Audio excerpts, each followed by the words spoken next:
Fighting for Kiev-Pechersk Lavra. Kiev-Pechersk Lavra is one of the biggest Christian sanctities of Ukraine and at the same time outstanding historical and architectural monument. Ukrainians come to Lavra to reunite with God or visit it as part of excursions. Russians give a shrine a symbolic meaning too.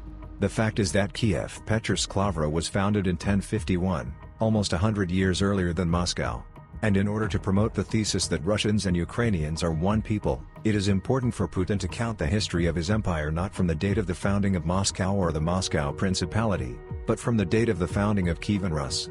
To do this, they need to control the famous and outstanding symbols of Russia, to which the Lavra belongs. If Adolf Hitler organized expeditions to Tibet to search for the origins of the Aryan race, then Vladimir Putin wants to find the origins of the Russian nation in Kiev. At the moment, the Kiev-Pechersk Lavra is owned by Ukraine, but the Lower Lavra, on the territory of which the monastery is located, has been transferred to the Ukrainian Orthodox Church of the Moscow Patriarchate for an indefinite, free lease. All transferred property, including priceless relics, which include ancient icons and relics of saints, was valued at 22 million hryvnias. It all started with a lease agreement in Crimea. In 2010, Ukraine and Russia signed an agreement to extend the base of the Black Sea Fleet in Sevastopol until 2042. But the Russians perceived Sevastopol not only as a base for the fleet, but also as a symbol of the glory of Russian sailors. Therefore, as soon as the opportunity arose, Russia annexed Sevastopol and all of Crimea. The lease agreement for the Kiev-Pechersk Lavra was concluded between the representative of the state on the one hand and the church on the other hand. When one of the parties is not the church, this is no longer interfaith relations.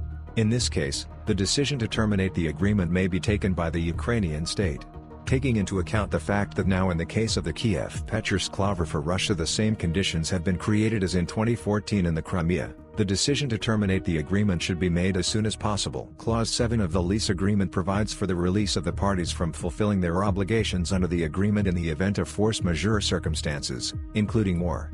In the event that the force majeure circumstances continue for more than 10 days, each of the parties has the right to terminate the lease agreement by notifying the other party within 3 calendar days. The presence of force majeure circumstances, namely the military aggression of the Russian Federation against Ukraine, is confirmed by the official letter of the Ukrainian Chamber of Commerce and Industry No. 2024-02-0-7, dated February 28, 2022. As long as the Russians have even the slightest control over the Ukrainian shrine, they will always seek to capture Kyiv and all of Ukraine. Therefore, having already had a negative experience with Sevastopol and Crimea, there is no need to give Russia a reason to seize Ukrainian territories in the future. The Kiev-Pechersk Lavra should not be related to the Moscow Patriarchate.